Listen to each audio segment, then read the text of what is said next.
ये सिर्फ एक किताब नहीं है, ये हमारी आजादी का वचन है। ये है भारत का संविधान। इसमें हमारी पहचान है, हमारे अधिकार हैं और हमारे भविष्य का एक सहज और खूबसूरत रास्ता है। लेकिन आज एक बड़ा सवाल खड़ा है, क्या हमारा संविधान सुरक्षित है? और अगर नहीं तो इसे बचाएगा कौन? सरकार, अदालतें या हम, यानी कि हम नागरिक, हम भारत के लोग। आज संविधान दिवस है, जैसा कि आप जानते हैं। आप ये भी जानते हैं कि आज के दिन यानी 26 नवंबर 1949 को संविधान सभा ने भारत के संविधान को अंगीकृत, अधिनियमित और आत्मार्पित किया था। संविधान क्या है, क्यों है, कौन चाहता है इस संविधान को बदलना, और संविधान ना होगा तो क्या होगा, इस पर बात करेंगे इस वीडियो में। आपके पास वीडियो को देखने का वक्त ना हो तो अपने बच्चों को जरूर दिखाइएगा।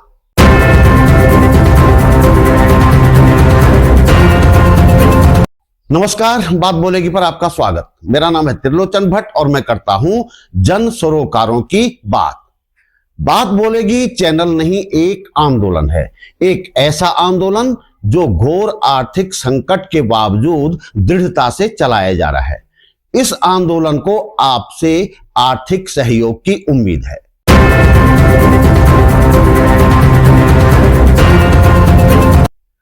संविधान सिर्फ कानून का दस्तावेज नहीं है, ये उस समझौते का नाम है जो हमने देश के रूप में आपस में किया है, जिसमें लिखा है कि यह देश कैसा होगा, कैसे चलेगा और किसी भी स्थिति में जनता की गरिमा और अधिकार कैसे सुरक्षित रहेंगे। संविधान की प्रियम्बल कहती है, व्यक्ति की गरिमा और राष्ट्र की एकता और अखंडता को सुनिश्चित करने वाली बंधुता को बढ़ाने के लिए। इन शब्दों पर हमें गौर करने और इन्हें समझने की जरूरत है।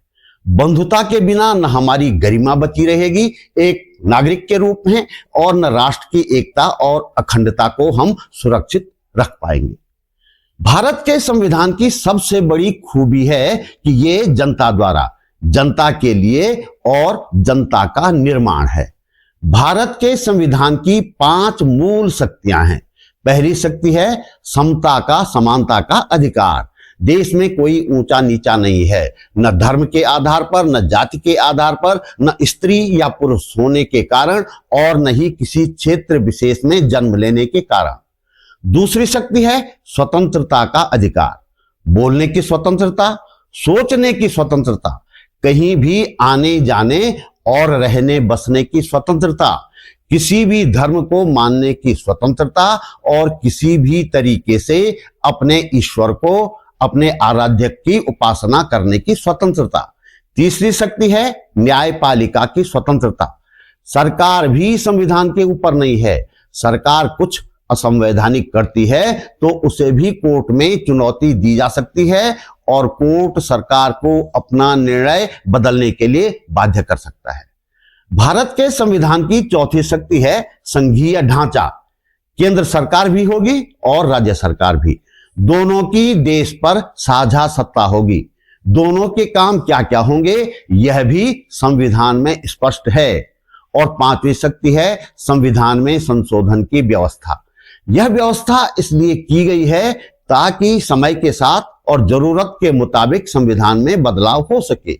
लेकिन हमें अफसोस के साथ कहना पड़ेगा कि कई सरकारों ने इस व्यवस्था का गलत इस्तेमाल करके संविधान में अपने अनुकूल, अपनी पार्टी के अनुकूल बदलाव करने के प्रयास किए हैं।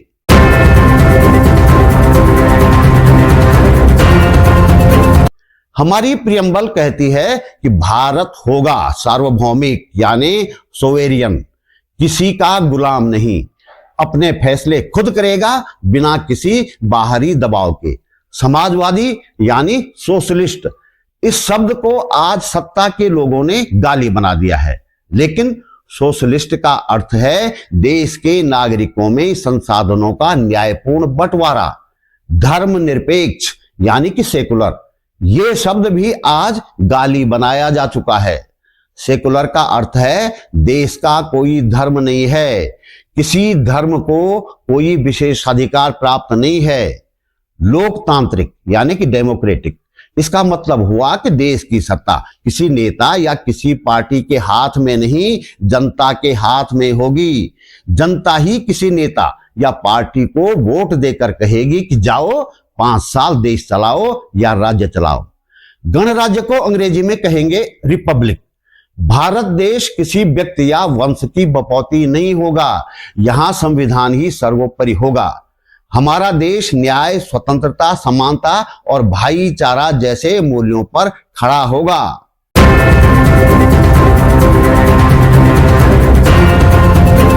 हाल के वर्षों में यह चर्चा आम हो चली है कि संविधान खतरे में है। एक पक्ष से बयान आता है कि हमें 400 सीट मिल गई तो हम संविधान बदल देंगे। दूसरा पक्ष हाथ में संविधान की किताब लेकर बार बार दावे करता है कि वे यानी कि सत्ताधारी संविधान बदलना चाहते हैं। यहां मैं साफ साफ कह देता हूं कि ये आरोप हैं, दावे हैं और बहस के मुद्दे हैं, लेकिन इन्हें नजरअंदाज भी नहीं किया जा सकता। इसलिए इस पर हमें हर समय ध्यान देने की जरूरत है।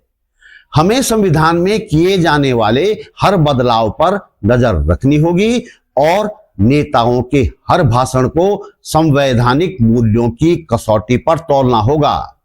हमें इस बात को समझना होगा कि जब कोई प्रधानमंत्री शमशान कब्रिस्तान की बात करता है, कपड़ों से पहचानने की बात करता है, जब कोई मुख्यमंत्री अजीब अजीब नामों वाले जिहाद की बात करता है और चादरों के रंग गिनवाता है, तो वह साफ साफ संवैधानिक व्यवस्था की धज्जियां उड़ा रहा होता है। वह संवैधानिक मूल्यों को रौंद रहा होता है। हम यहां कुछ उदाहरण देखते हैं जिन्हें संविधान पर खतरे के रूप में देखा गया। 2019 में जम्मू कश्मीर से विशेष दर्जे को हटाया गया। सरकार कहती है एक देश होगा तो विकास तेज होगा, लेकिन आलोचक कहते हैं कि फेडरल स्ट्रक्चर यानी कि राज्यों की स्वायत्तता को नुकसान हुआ और लोकतांत्रिक प्रक्रिया कमजोर पड़ेगी। सवाल ये नहीं कि फैसला सही था या गलत, सवाल ये है कि तरीका कितना संवैधानिक था।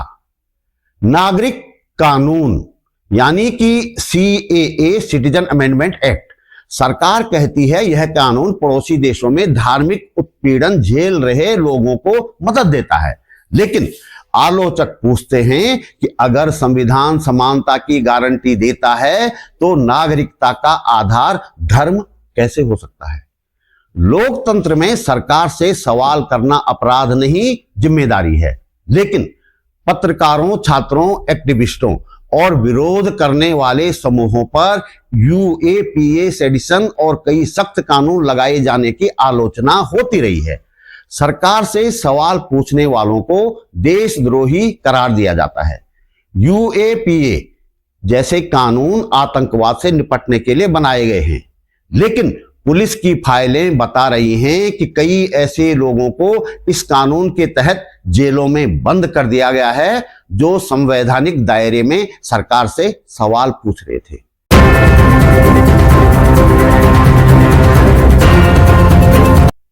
देखिए, संविधान किसी एक फैसले से या एक के फैसले से नहीं फूटता। फिलहाल कोई ऐसी ताकत नहीं जो भारत के संविधान को खत्म करने या बदलने की सामर्थ्य रखती हो, लेकिन संविधान तब कमजोर पड़ जाता है जब लोग चुप हो जाते हैं, सवाल पूछना छोड़ देते हैं, जब कानून की जगह सत्ता सर्वोच्च हो जाती है और जब लोकतंत्र की जगह डर का शासन बन जाता है। अब सवाल, संविधान को बचाएगा कौन? सरकार? नहीं। अदालतें? कुछ हद तक, लेकिन वे भी अकेली नहीं। इसकी असली पहरेदार है देश की जनता, यानी हम भारत के लोग।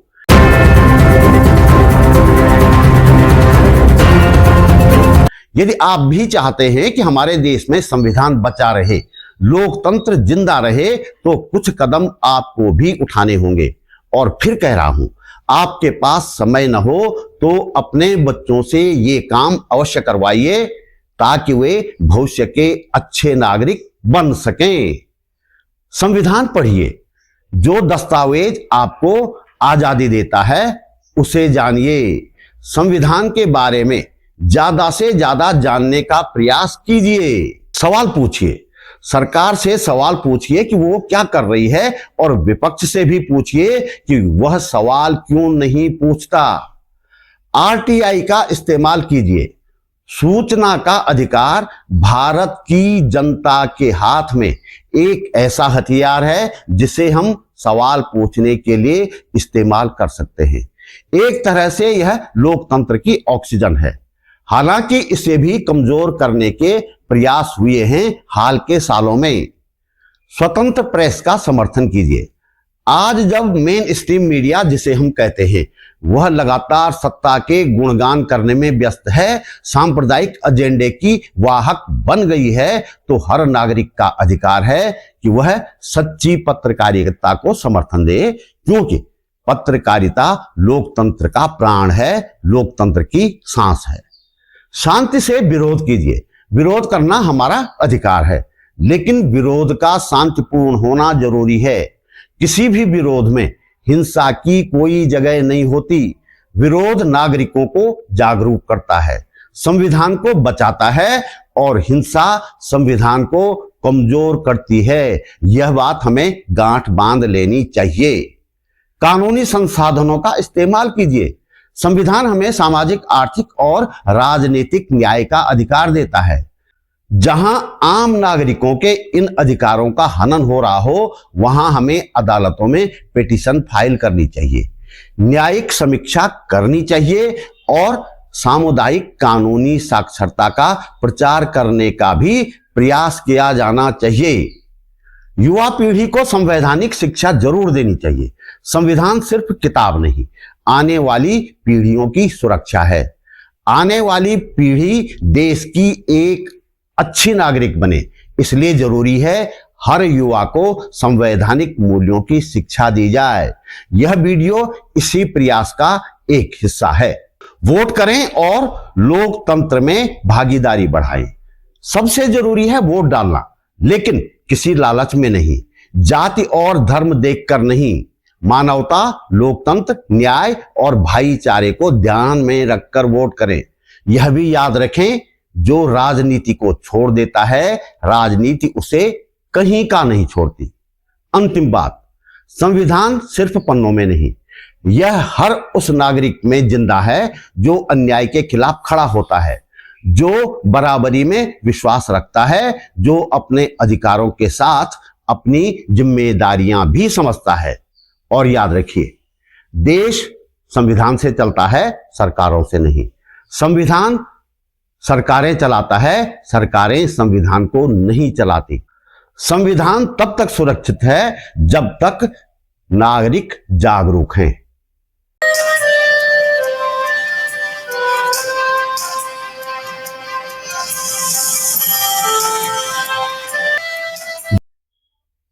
तो दोस्तों, इस वीडियो में इतना ही। हम आपसे सहयोग की उम्मीद करते हैं। आपका सहयोग लाइक के रूप में हो सकता है, वीडियो पर कमेंट करने के रूप में हो सकता है, वीडियो को शेयर करने के रूप में हो सकता है, या फिर आर्थिक मदद के रूप में भी हो सकता है। हम जनता की बात करते हैं, जनता के मुद्दे उठाते हैं, किसी धरना सेठ या सरकार के सामने हाथ नहीं फैलाते, न फैलाएंगे। आप समझते हैं कि हम सही दिशा में काम कर रहे हैं, तो हमें आर्थिक सहयोग अवश्य दीजिए। पहली बार आप मेरे चैनल पर आए हैं तो प्लीज चैनल को सब्सक्राइब करना न भूलिएगा। आर्थिक सहयोग के लिए मैं आकाश कुमार जी का आभार व्यक्त करता हूं। आप पहले भी मुझे सहयोग राशि भेज चुके हैं, भेजते रहें। फिर से आभार। जल्दी मिलते हैं एक और मुद्दे के साथ, एक और वीडियो में। नमस्कार, जय हिंद, जय संविधान।